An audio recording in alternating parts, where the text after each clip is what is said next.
that's when the signal shines in. Got the mic set up and the camera spin.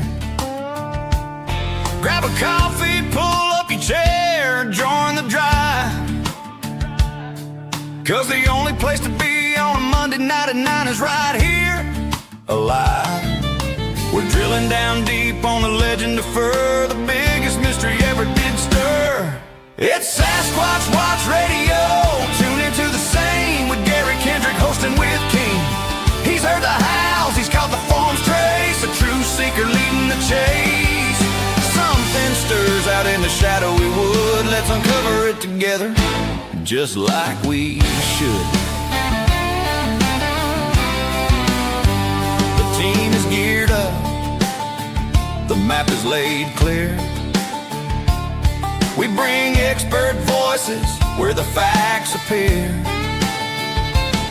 We feature top names on this digital plane, from Meldrum's big theories to Strange Rich Strain. With Lyle Blackburn and Scott Violet online, we chase the elusive one sighting at a time. It's Sasquatch Watch Radio. Tune into the screen with Gary Kendrick, host of the scene. He's heard the howls, he's seen the dark form, a true eyewitness leading the storm. Something is lurking out in the dark wood. Let's find it together, just like we should. We give you the legends, the truth laid raw, and a unique track for the tale of the law. So subscribe to the channel, heed the lead. We're planting knowledge, pulling up the weed. Yeah, Monday night, 9 Eastern, YouTube Live. Sasquatch Watch Radio, where the quest thrives.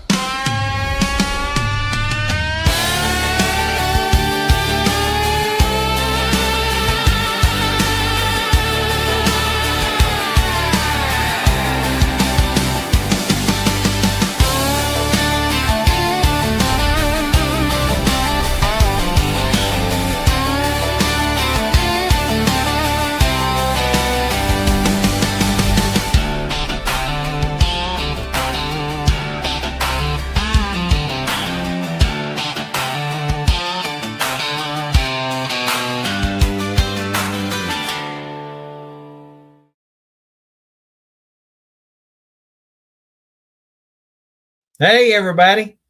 Monday night, June the 22nd, 2026. You're watching Sasquatch Watch Radio. Let's get straight into it. Just like to start off by saying that, of course, yesterday was Father's Day. I'd like to give a shout out to everybody out there that's a father, stepfather, foster father, or just a father figure.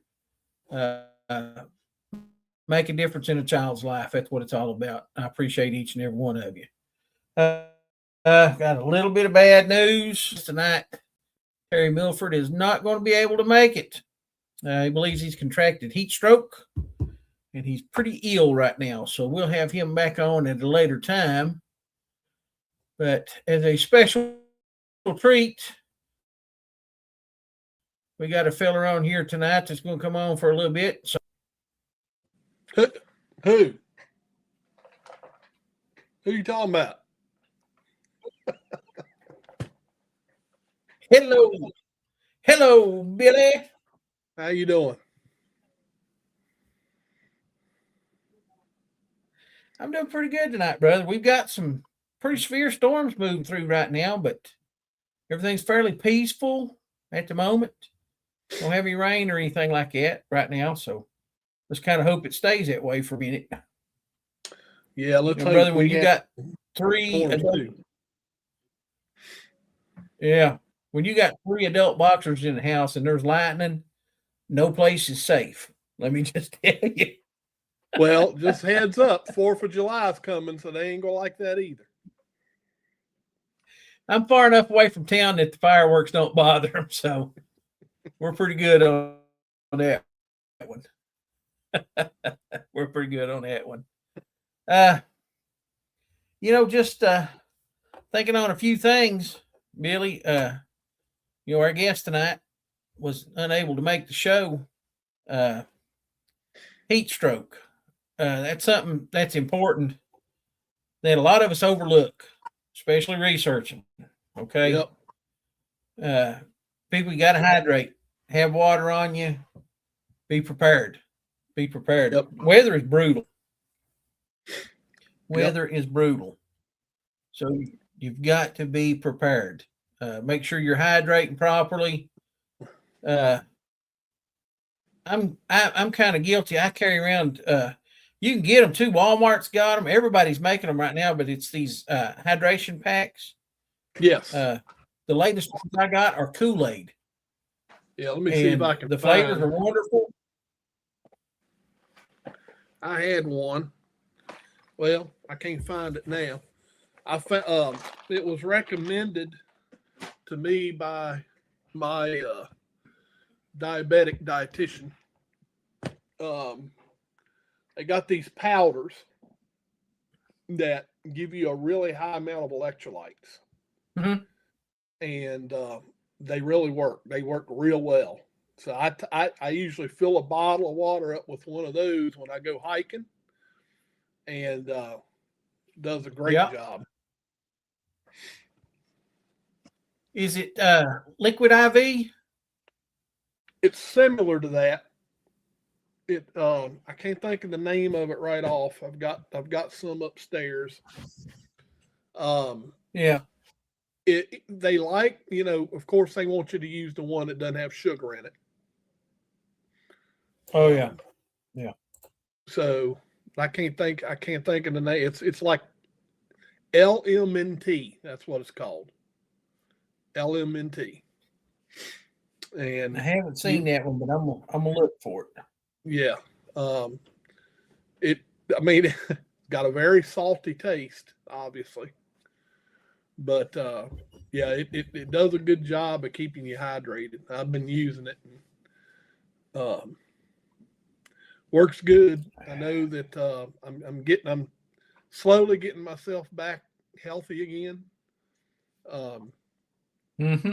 It used to be when I went hiking out here, my pulse rate was jumping up to 160, 170, and now I can hike up this hill, and the highest that thing goes is 140. So I've dropped about 13 more pounds. Excellent. And I'm gonna keep going because it makes me feel better. So I kind of did a little thing on YouTube about 2 weeks ago. I did a thing on YouTube talking about that, talking to all these young people going out and doing their research. I can't over stress the importance of keeping yourself healthy. You going to McDonald's, getting them Big Macs, even when you're young, right? You do it when you're young and you're popping them. Let me tell you what, man, it catches up to you as you get older. It really does. Oh, Lord, yes. Yes.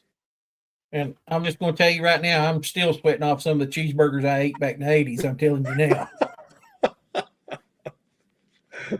It's working on me, brother. I'm telling you. It's funny.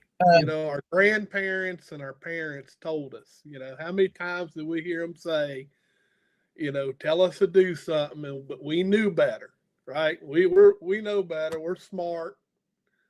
You didn't listen. I tell you what, believe me, I used to be able to eat 2 Whoppers, 2 large fries, and not gain a pound. Well, that ain't true no more. So, no. I'm telling you right now, I can walk by a box of donuts and gain 4 pounds. That's the truth. Yeah. I know Thomas Steenberg, our friend from up in Canada, says it was 30 degrees Celsius in southwest British Columbia today. You must be going through a heat wave, Thomas. Yeah, I don't do Celsius. The metric system is beyond me, but that's about 86 degrees Fahrenheit is what Google says. And I'm going to be honest with you, I didn't know Canada got that warm. Yeah. Yeah. But few things kind of bouncing around out there. I kind of wanted to talk about a little bit. I had a guest on a while back, Fred Caney. Fred's been a researcher in Virginia for a long time. His methods are different. You know, I'll give him that. And one thing that he talked about, he brought up was that, you know, speaking Cherokee to Sasquatch. Now, I didn't think much of it at the time, but as time has progressed since that show, I've heard a ton of people talking about speaking native tongues to Sasquatch and getting responses back. I'm kind of fascinated with that. I can speak a few words in Cherokee. I know a few phrases in Cherokee. I'm not fluent in Cherokee. I don't claim to be, but I'm kind of interested in that, just to see if there might be some kind of vocal connection, you know, to the past like that with these blacked out here. I froze up there, Billy. Sorry about that. Yep. What do you think about vocals like that, like the native languages? You think there'd be anything to that? Well, I know that the late Bill Drengenis used to talk about that. He used to talk about folks using that, and I can't remember some of the things that he talked about as far as the language was concerned. But he said that a lot of times he had tried doing that, and he had, like, you know, several interesting results from it. I just don't remember none of it. Now, you and I read a book by Autumn Williams. Yes. That also talked about that. Yep. So, you know, I mean, obviously there's researchers out there doing that. I mean, look, everything's trial and error, right? I mean, yeah, I mean, we don't have one in the barn we can look at. No, you know, it's all trial and error, and I'm kind of interested in, you know, finding out. I know we talked to Luke Gross. He's been on the show a couple of times. Really like Luke. Luke's a great guy. He mentioned a project that he did with glyphs, which is kind of symbols that he made out of sticks, and Sasquatch would respond to those symbols and move them. Now, he said he didn't really know exactly what the symbols meant or what the responses meant, but he was definitely getting responses from it. And I've read several, and it's just been here lately, encounters where people have found like these odd markings on stones and things where there's been Bigfoot activity. And, you know, I can't say if it's Bigfoot related. You know, it could be, 10,000-year-old Native American carvings. I don't know. But it's interesting that they're finding these carvings and these stones next to places where they're having lots of Bigfoot activity. I'm kind of interested in that to see how that plays out. One of the symbols that they shown that had been cut into this rock was really similar to what they call the Neanderthal hashtag, I think it was. But they found this carving in a Neanderthal cave, and they called it the Neanderthal hashtag. It didn't really look like a hashtag to me. It kind of looked like some odd angled lines. But they found that, and now we're hearing about rock carvings around Bigfoot areas. And I think we talked about it a little bit with Steve Cole when he was on once about this cave where they found, I think they were called Homo naledi, Mm-hmm. and it was a pre-human. They were very large, and they didn't have a really huge brain capacity, but they would go into this cave system and deep into this cave system, and they carried fire in there with them and buried their dead in that cave. Mm-hmm. And they found hundreds of just like hash marks cut into the rock. It's Right. not a natural feature, so it's obvious that they have, put those pre-humans cut those in there. Right. Well, you're talking about those writings, right? Talking about the markings or whatever. I mean, Mm-hmm. when you really stop and think about it, and I mean, remember, we've learned most recently that the Vikings were here in America long before anyone thought they were here, because they found the ruins and all that stuff on some of the rocks and stuff, mainly up north, of course, up around the Great Lakes and up in that area. But, long before Christopher Columbus ever landed, on the continent. But,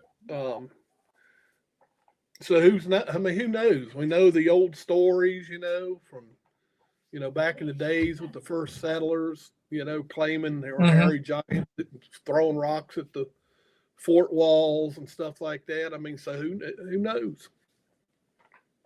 And if I'm not mistaken, even in the Viking thing, I believe that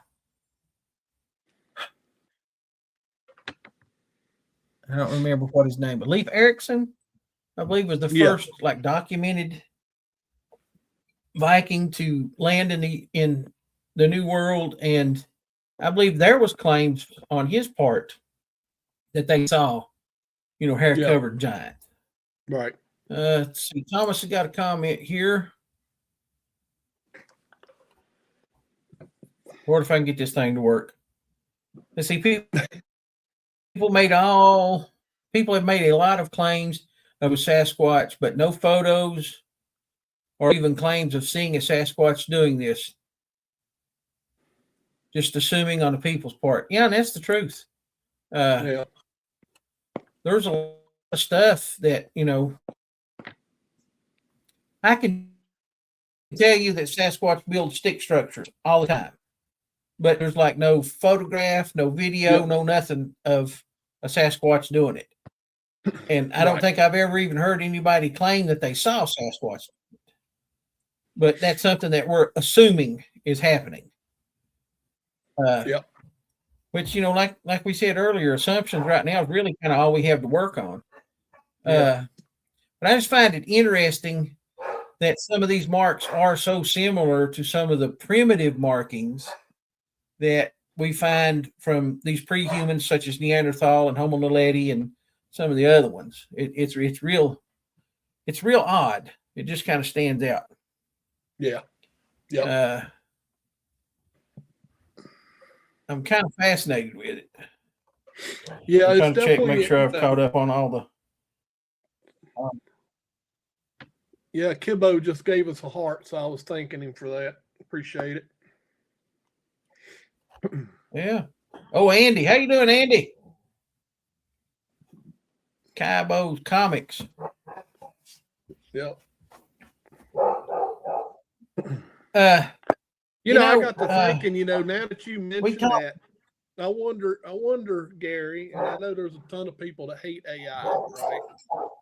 But I wonder if anybody's ever taken a picture of it and put it in AI to see if AI would give a guess, an evaluation of what it is. Talking about those sticks, right?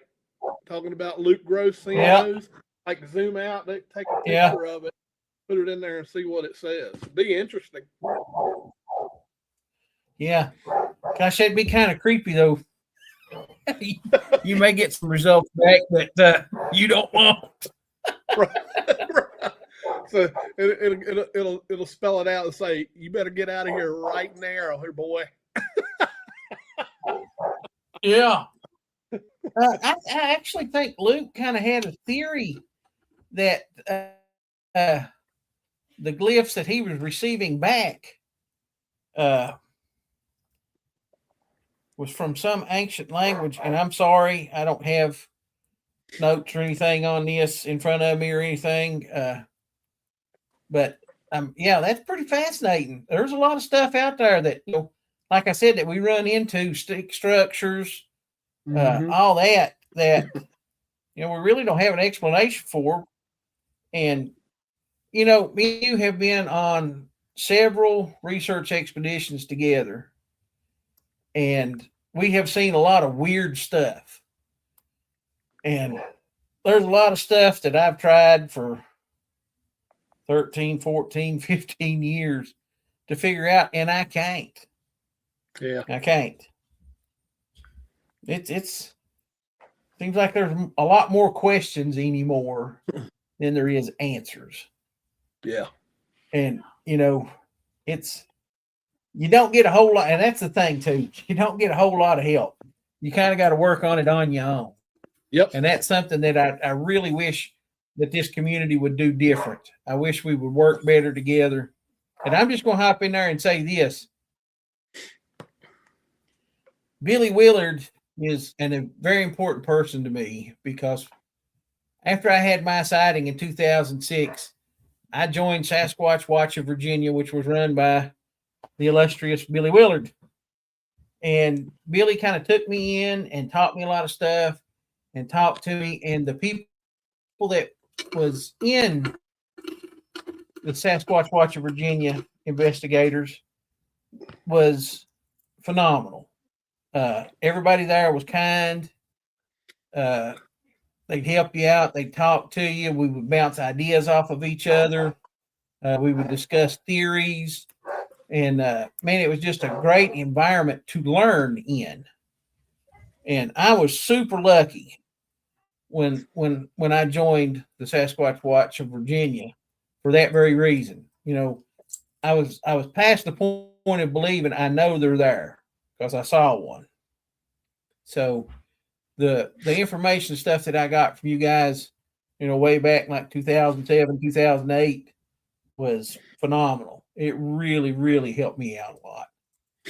Because there were questions that I had about, what I saw.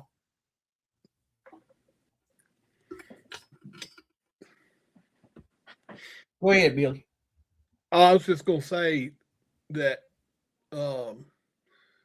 kind of like what you said, I learned a lot from Bill Dringennis, in his early years before he passed. And I learned a lot from that guy. Yeah.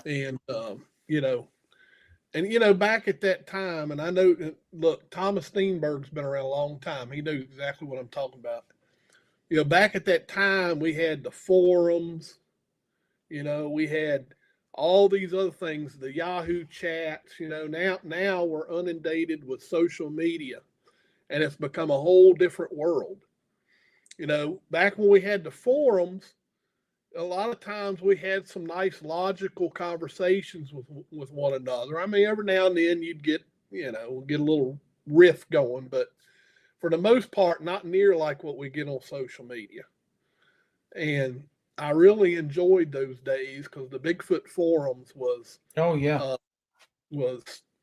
really a great place to go, because we were talking to people in all the different states, and so I kind of miss those days.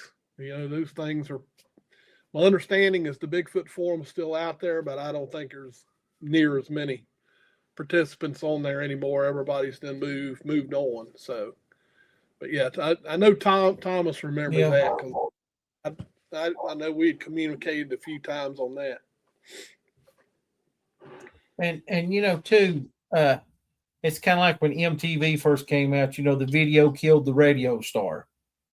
So I think people are more into like the video chats and the just like our podcast here, where you can actually see what's going on,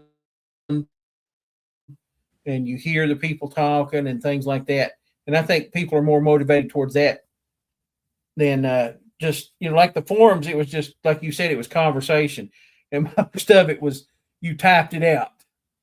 Yeah. So, yeah, that was, and I think a lot too is, and I'll just speak for myself. I was invited into a group here the other day. Well, it's been a while back. I'm not going to mention the group, but I posted a picture, and it's just a picture of a footprint that me and my little nephew, he's 9 now. He was 8 when we found it, but posted a picture of the footprint that me and him had found, and said, "Hey, I just want to introduce myself. My name's Gary, and this is a footprint that me and my nephew found. Blah blah blah." I think I even said that he's my research partner. Cause Maddox loves that. Yeah. Boo, he loves it. He's big into it now. So I posted that, and man, this guy come on, and he ripped me, dude, big time. Normally, I'm pretty cool. I just let it ride. But somehow, I don't know, that one got to me, and I kind of lit back into him. But, I know I shouldn't have engaged, and that's my fault. But, sometimes the old Marine comes out, and I don't need it to. But the funny thing about it is I'm thinking to myself, this is a group that has an interest in Sasquatch. Why would somebody who has absolutely no belief in it, no thoughts on it or anything else even be on there other than to try to stir up some kind of trouble? And that's that's the just, world. That's the world. That's the way social media is. I don't care what you do. Right. That's the world we live in today, and that's what's happening. Yeah. There's more arguing going on than research right now, and you almost have to take a step back and let that just go over your head and ignore it, and just move on, because guess what? They can't stop you from what you're doing. So you just move on and keep doing what you're doing. Yeah. I'm going to kind of pick on Thomas Steenberg here a little bit because he's on and listening tonight. But, you take things like when Thomas got started, okay? Things were kind of, he worked with the Big Five up there in Canada, okay? And he was friends with all of them. Now, they all hated each other, but they all liked him. So when you think about it, you take Thomas Steenberg, think of the information that he got from all 5 of these guys, even though they didn't like each other and wouldn't share information with each other or anything else, but they all talked to him about it. Think about the information that he got and just the absolute amount of knowledge that was his way. And I'm just going to tell you, I think Thomas is a great dude. There's no two ways around it. When I interviewed him, he's a very polite guy, very nice guy, all that. But I'm sure that kind of shaped the way that he goes about his research by getting all this information from these guys. And I'm just going to tell you, I'm 100% believer that information should be shared. That's kind of one of the premises that, I try to run here on the show, is sharing of good information, because I want people to be informed. Kind of like one of my pet peeves is these old hoaxes that keep getting brought up. Yeah. Every about 5 years, there's a hoax that was proved to be a hoax, forever ago, that gets brought back up. And the reason it gets brought back up is because there's interest in the subject. People go online, they start typing away, and they see this, and they think it's real, and then they go to asking questions about it, and it spins, and it spins, and it spins. And that's what my aim is I want people to have good information so they don't have to go and look at some of this. And listen, not everything on the internet is good. There's a lot of garbage on there. Yeah. And that's just good as I can put it. This, however, this show right here is a wonderful resource. I'm just going to say that right now. You ain't a little biased, are But you? yeah, it's a lot. And I'll be honest, and I don't care to say it one bit. I'm actually proud of this show. It's the premise of it, the information that we do and things like that. And I tell people, my wife gets mad at me because I'll stop to people and tell them about the podcast and things like that. And all this other stuff. And she's like, "What are you doing?" So I'm pushing the podcast. I'm out there telling people. And I am biased, but this, honest to Pete, this is a good show, I think. Well, here you saw that, right? Did you see this? Thomas. Yeah.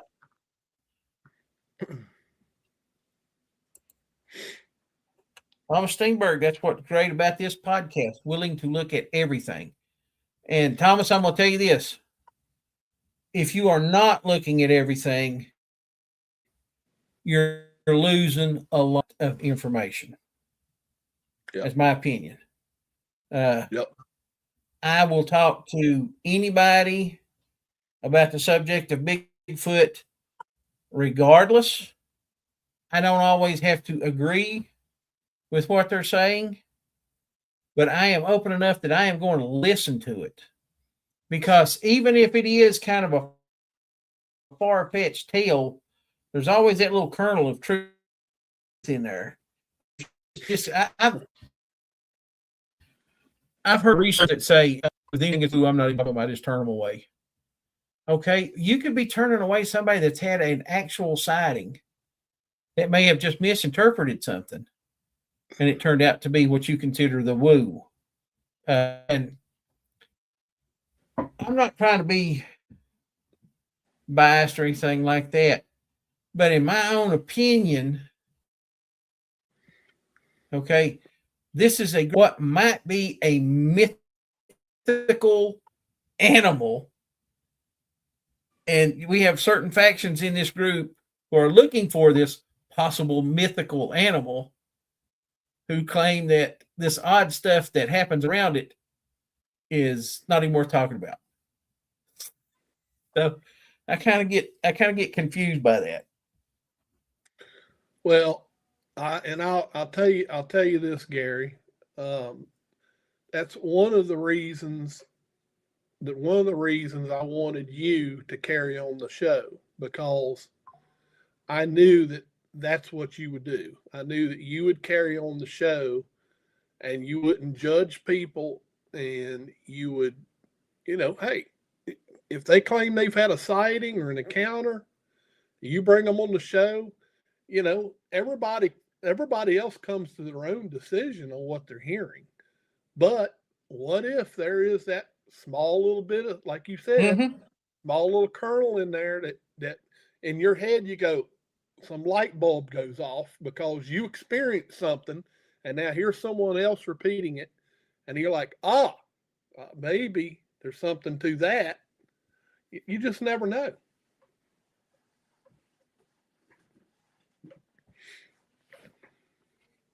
Yeah, I kind of, and I'm gonna be honest, in the research that I've done since I had my sighting in 2026, that was 20 years ago, or 20. I said 2026, 2006.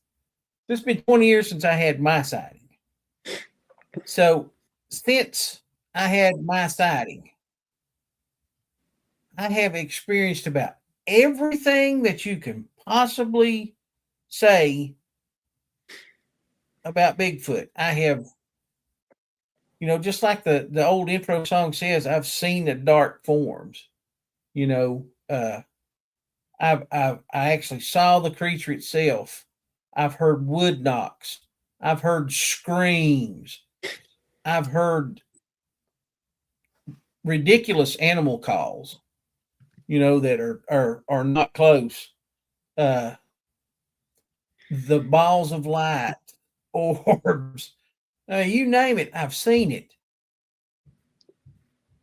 And for me to say, oh, well, this is just, out of the picture, this is BS, we're not going to talk about this, we have to concentrate on this. That's kind of excluding so much of my own experience that I don't have anything to work with anymore then. You can't just take one focal point and concentrate on that. You have to take in all of the evidence. And, and a lot of people get warmed up about evidence. And I'm just going to put this out there. There is a mountain of evidence that leads to Bigfoot. Unfortunately, most of it is circumstantial. Footprints. We think, and you hear that all the time. Oh man, this is concrete evidence. This is concrete evidence. There is technically no such term as concrete evidence. No type of evidence is exact. No type of evidence, is perfect. So we've got all these footprints. Yeah, some of them's been hoaxed, but boom, they're there. And we have all these audio recordings. The eye shine thing, everybody talks about that. I've never seen like the red glowing eyes.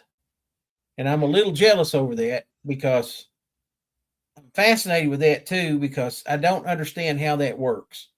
If it is reflecting light or if it is emitting light, I don't know. I've never had any experience with that. And it can't be, I can't necessarily say it's one thing or the other because I don't know. But the people that talk about that, like one of the principles that I try to use in research is I try to use the scientific method. And everybody laughs and says, oh, you're some hillbilly from, nowhere in Virginia. Okay, yeah, that's true. But I still try to use the scientific method. And one of the principles of scientific method is this repeatable? And 99.9% of the stuff that we just talked about, footprints, stick structures, even the lights and things like that, are reported on every end of the state here. Everybody's talking about this stuff. Now, in my experience with the lights and things like that, I'm not going to come out and say that, that's Bigfoot related, because I didn't see Bigfoot with the lights. I didn't see Sasquatch create the lights. I actually saw one of them start. And that freaks me out to this day because it started right at my feet and started glowing and got bigger and started floating. And I can't remember the guy's name that was with me. But he's like, hey, man, what's that? And I was like, dude, I don't know. And he said, what are we going to do? And I said, I'm out of here. I'm not going to hang around, I'm not going to wait for Mr. Spock to jump out of this blue glowing light and try to beam me on board. I'm good. So, well, Thomas brings up a good point here. Thomas Steenberg says concrete evidence is a body or a skeleton. And that's true. And on the unfortunate side of that, Thomas, I'm going to say this. I think if we do produce a body, whether it be by accident, somebody's hit one, or whether somebody actually, kills one and brings it in or whatever, I don't think that will be enough for science, because that's just the way our science works. They're going to say, oh, well, we've got a male, we need a female. And then they're going to say, oh, we have an adult male and an adult female, we need a juvenile. And then we need an infant. And, it's kind of one of those never ending things. And we're dealing with something that probably does not have a huge population. I know the late Dr. Jeff Meldrum said that there's like probably one Sasquatch for every, was it 6 bears, Billy? I can't remember. I can't remember what he said, but that's still a high number. I mean, Yeah. that's a high number. Well, after that show, I went and did a little checking, and there's like 60,000 black bears here in the state of Virginia. So that meant that there would be like 10,000 Sasquatch. And I'm like, Jesus Christ, that's a lot. Wow. And I mean, Virginia is just now getting repopulated with black bear. So I can't imagine what it'd be like for one of these states that has a high concentration of bears. Right. So, yeah, that's and that when I think about that, there's not that. I don't think there's that many. I don't think we have 10,000 here in Virginia. It would be nice if we did, but I don't think we do. But I think, by taking, oh yeah, heck yeah, I could probably charge people, $10 you come by and see me holding this Bigfoot. But I think we're dealing with kind of a critically endangered animal, person, being, what your beliefs are on it. I don't think there's a lot of them, even though they are populated globally. And I think that you might actually hurt the species by taking a specimen. We talked to Thomas Seawood, and he talks about the rogue male. That's his thing. Beware the rogue. And I've done a lot of thinking about that, and he's got a huge point with that. Just about every animal that lives in a family group like that, wolves, whatever, that live in that tight-knit family group, lions, there comes a point to where the young males are big enough that they get kicked out. And then there comes a point where the old male is challenged by a younger male, and sometimes that old male gets kicked out. So you do have these random males, I think, that are either have been kicked out of their family group because they've gotten too big, or an older male has been kicked out of his group because he got defeated by a younger male. So I think, the rogue Bigfoot is a lot of what people see. I think they're transient, moving between places. And I actually even kind of think that maybe the Sasquatch that I saw, and a guest that we had on, Wes Rose, who's, a friend of mine here from Clintwood, he saw the exact same creature, I'm pretty sure, just a year later. I think that was a male that was actually searching for like his own habitat. So, I think there's a lot of points, out there. Who produce a body?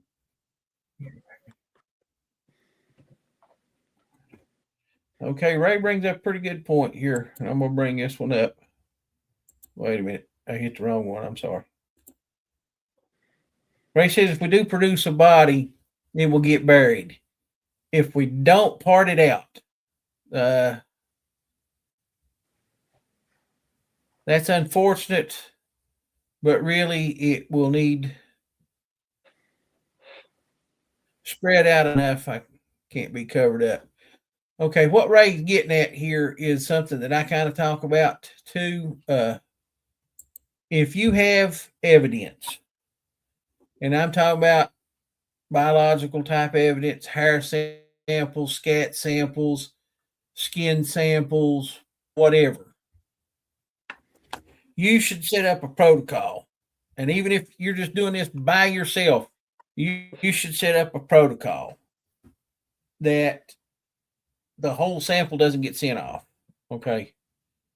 I could have the $1 million sample that proves existence of this creature without doubt, whatever, full DNA, whatever. And I can send that whole thing off, and this happens all too often. You send it off somewhere and they say, oh, well, we don't know where it's at. We lost it. So now you just sent off every bit that you had, and now you're going to get nothing from it. So I kind of agree with Ray. Don't send everything. Don't send everything. I think that's going to be, a detriment if you do.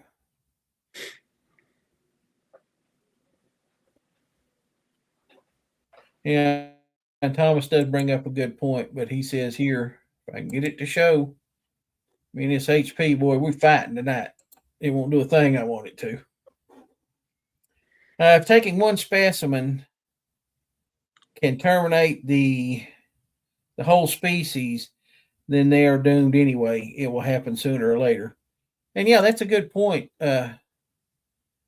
But geographically is kind of what I'm talking about, Thomas. If you take one from I just use my hometown. If I take one from my geographic, it may hurt the population in this geographic area. It may not hurt the population globally, but in my specific area, it could hurt the species. And that's kind of what I'm talking about. Maybe I'm bad. My wife says I'm bad off at the mouth when I should be quiet. Maybe that's what happened. Billy, what are your thoughts on this new DNA study that's going on? Well, I mean, it's interesting. The whole eDNA thing is interesting in the fact that apparently you can take an air sample, a soil sample, a water sample, and it can actually detect every species that has drank, walked, breathed.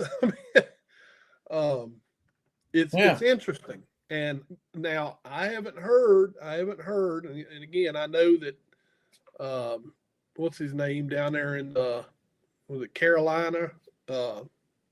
Darby Orcutt from North Carolina. I haven't heard anything. And I'm assuming he's doing eDNA. I'm assuming. Again, that's an assumption on my part. I know that there for the longest time, people were sending him hair samples and all types of things. But I mean, it's an interesting theory if we can get it to do what we need it to do. I think the first time I heard them talking about that was on the I guess Expedition Bigfoot's, where I think I first heard them term that or coin that term. I know it's been around a little bit longer than that, but it's definitely interesting. I would have thought that we would have found something by now, because it's been around a few years now, but I haven't heard anything. So yeah, I'm kind of interested in it, and I may ruffle some feathers here, but I'm trying not to. I'm interested to see what Darby Orcutt's findings are as compared to what Melba Ketchum's findings are, and see if there's any similarities or anything like that.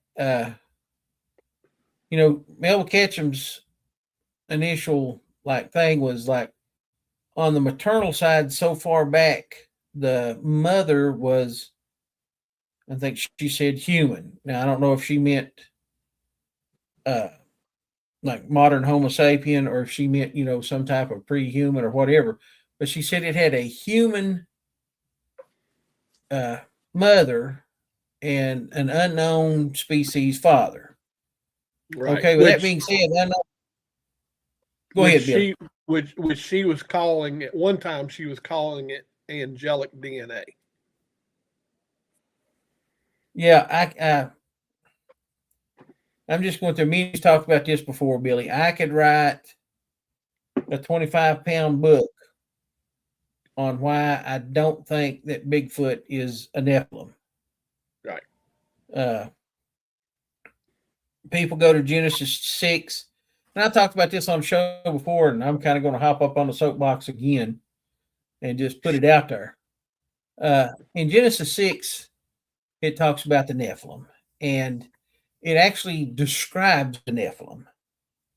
that the Nephilim were men of great renown.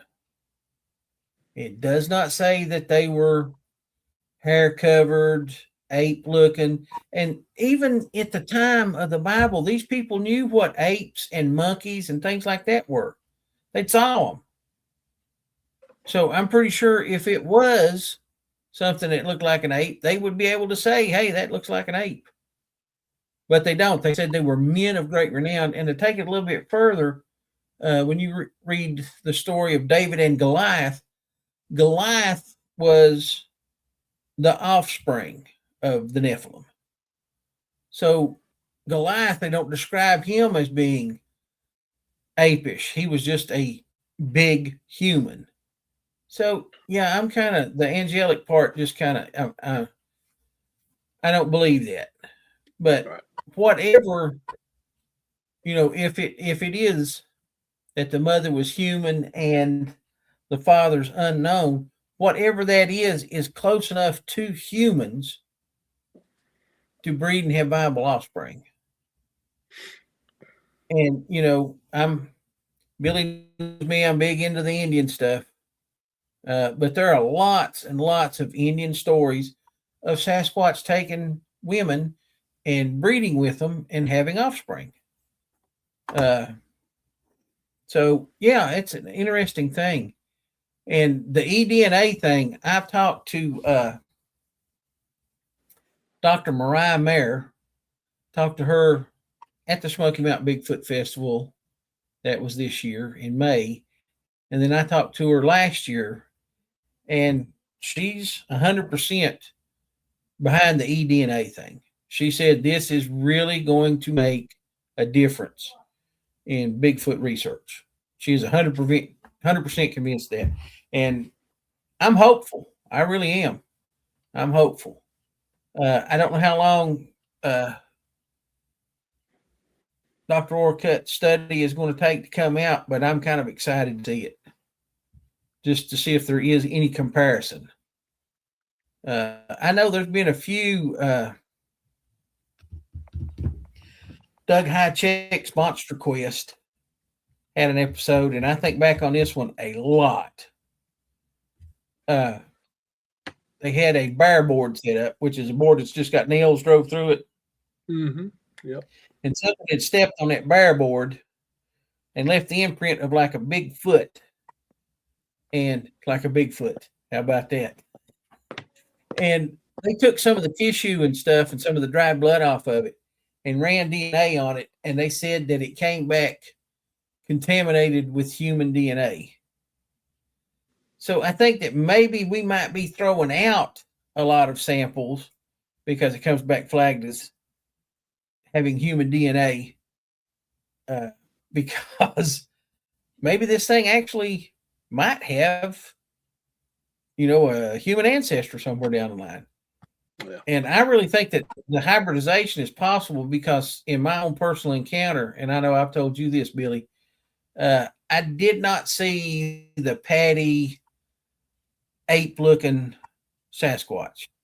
The one that I saw looked more human, and not only did it look more human, it looked native. It looked Native American. It had the high cheekbones.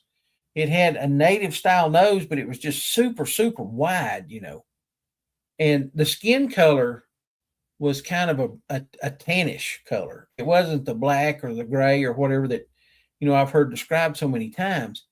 And I mean, as far as my sighting goes, I got the size, I got the body mass. I mean, this thing was huge, but it was just, not exactly what I expected to see. Yeah.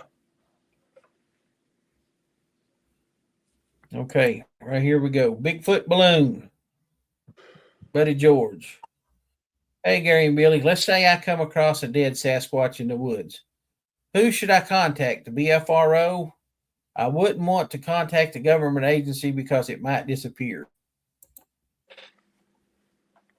Billy, I'm gonna let you field that one first.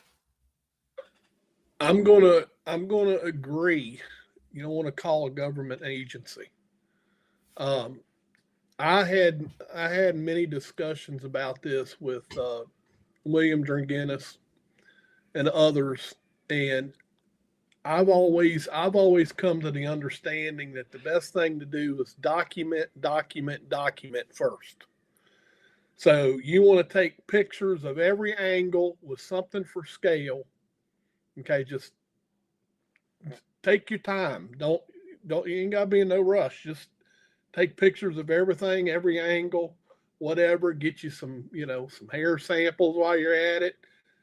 If you if you're like a surgeon, right?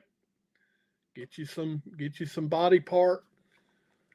But I'll tell you what I would do, and this is me, is I personally have a couple phone numbers to trusted TV news personalities. And I can trust that they're not going to call the authorities if I call them and tell them, hey, I've got something out here, you're going to want to bring a camera crew. And video document that as it hits live TV, what are they going to do? I mean, it's going to be all over the place. So you want to document trusted news reporter that's not going to go blurb everything to somebody and bring the wrong people out, and then at that point you got a bunch of documentation. Hopefully you've got some samples that you got with you, and it's going to make it a whole lot harder for someone to say, oh no, that didn't happen, or for government to cover it up. I'm going to kind of hop in there on this. My thoughts on it are just like you said, document everything. Take notes. And when I say take notes, I mean detailed notes, time of day, weather conditions, temperature, the whole deal. Photograph everything. And in photographing too, and this is going to go along with a lot of your other evidence that people may gather too. If you're taking a picture of a footprint, take a picture of that footprint from every angle, because as you move around the object that you're taking pictures of, shadows and things change. So what may look like something in picture A will look completely different in picture B. So document everything, photograph everything from every angle. And just exactly like you said, you come up on it, you found it, take your time. Get tissue samples, hair samples. I hate to be gross about it, but it wouldn't be that hard to get a blood sample. If you do remove anything from the body, like Billy said, a body part or anything like that, make sure that that body part is secured.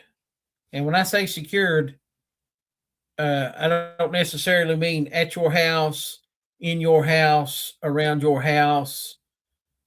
Secured somewhere separate from you that is private. Nobody's going to know about it. Okay. And, if you are part of a group like the BFRO, after you've documented, after you've done this, and I love the contact and trusted, and that's the thing, trusted news media. Contact your group, say, hey, I have this. And I think groups should have a plan to put together to where if a body is found or whatever, what to do with that evidence. So, yeah, that's my thing. Document it. Take some samples. Even if it's just hair and like tissue, that's big time DNA, especially tissue, skin, whatever. Take samples. Store them properly. Make sure you're using sterile equipment. Wear gloves. That's the big thing. Wear gloves. And 100% photograph everything. And in taking samples too, take some samples of the ground underneath it. Okay. And I'm going to say this, more than likely, if you run up on a dead one, you find a dead one, it's probably going to be dead for a pretty good while. And decomp sets in pretty quick, especially out in the wild, because the temperature fluctuations, weather variance, and things like that. Take a sample of the dirt that's under it, because there could be valuable DNA and things like that in that dirt underneath it. When it comes to scale, and I encourage everybody that's a researcher, get a tape measure and carry it with you. Look, I can tell you that this knife right here is 4 feet long in a picture. And until you actually come out and measure that knife, you don't know how long that knife is. But a tape measure has numbers printed on it. And people can blow up those numbers and see what's going on. So, yeah, I mean, you can get a 10-foot tape measure that's probably about like that thick. You know, they're small, not a big deal. Slip it in your pocket when you're out. You know, make sure you got it in your research kit, whatever. But yeah, my thing, sample. The dirt, hair samples, some tissue samples, some blood samples if you're good enough. Photograph the far out of it. I'd probably kill 2 or 3 cell phones taking pictures of it. For real. Because there's things I want to know about it. Right off the bat. There's things I want to see. And the main thing, I think, Billy, and you brought it up really well when you said trusted people. You really have to have a high level of trust with somebody before you share this information.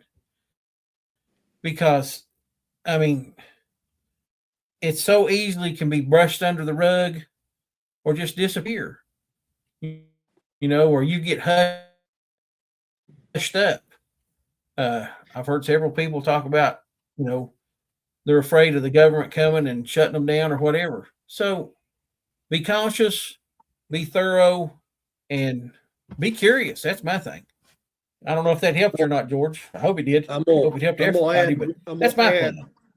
I'm going to add one more thing, and then I got to actually hop off. Hopefully you got a buddy with you. Okay? Hopefully you got a buddy with you. Yep. Because one of you going to stay by that body while the other one goes to make the call and bring them in. Do not leave it unattended, period. You know, because you're making them phone calls. Look, you know, we can call this conspiracy theory if you want, but we all know that when we talk about things, not being on our phone can be in our pocket. And when we talk about things and we open up social media, what do you see in the ad? Exactly whatever you were talking about. Every bit of it. So one person stay at the body, the other person. Look, if you're by yourself, make the call to somebody, you know, your family or one of your researcher pals or whatever. Tell them where you're at. Say, hey, I need you to come on out here. You know, you stay there until they get to, you know, they probably know where you're at if you tell them. But somebody needs to stay there. So that's me. Amen. I mean, that's a good one. We don't want no reason for it to disappear. No, and that would be perfectly, Billy. That would be my luck. I'd run out and I'd call somebody and I'd go back and boom, nothing. It's all gone. Yep. And you know, there you look like you created something, you know. Yep. So yeah. Well, fellas, we've been on here about an hour. I'm sorry we didn't have a guest tonight. I hope me and Billy didn't bore you guys too much. Hopefully we passed on some good information to you guys. I just want everybody to be safe out there. And again, I'm going to say this too, with this weather going on right now, it's been really hot, been really dry. Please make sure you're staying hydrated, whether you're on just a short walk or whether you're doing a substantial hike or whatever you're doing. Please hydrate yourself. Please, you know, carry water with you. Don't become a liability because of the weather. Stay prepared, stay ready for it. And that's whether it's hot, cold, whatever. Be prepared for Billy, thanks for coming on and talking with us tonight, pal. I really appreciate you. Yep. And I just want to say to everybody out there that's listening tonight, I appreciate you guys for listening tonight. I wish y'all have a good rest of the week, and we'll catch you guys again next Monday night. See you, everybody. Night, everybody. Thank you for joining us for another episode of Sasquatch Watch Radio. We are incredibly grateful for our community. Because of you, we've surpassed 6,700 subscribers and continue to grow every day. Our mission here at SWR is simple: to provide a platform for honest, down-to-earth discussions about Bigfoot, free from drama and ridicule. If you've enjoyed the show, please help us spread the word. If you're interested in being a guest, you can reach us via our Facebook page, our YouTube channel, or by emailing us at sasquatchwatchradio@gmail.com. Be sure to subscribe to us on YouTube to access our full archive dating back to 2008 and to stay updated on all upcoming episodes. If you've had a sighting or an encounter you'd like to report, let us know. We have a network of researchers across the United States ready to assist. You can now find us on YouTube, Facebook, and Rumble. Please leave us a comment and let us know what topics you'd like to hear next. We'll see you next Monday night at 9 p.m. Eastern. Until then, keep on squatching.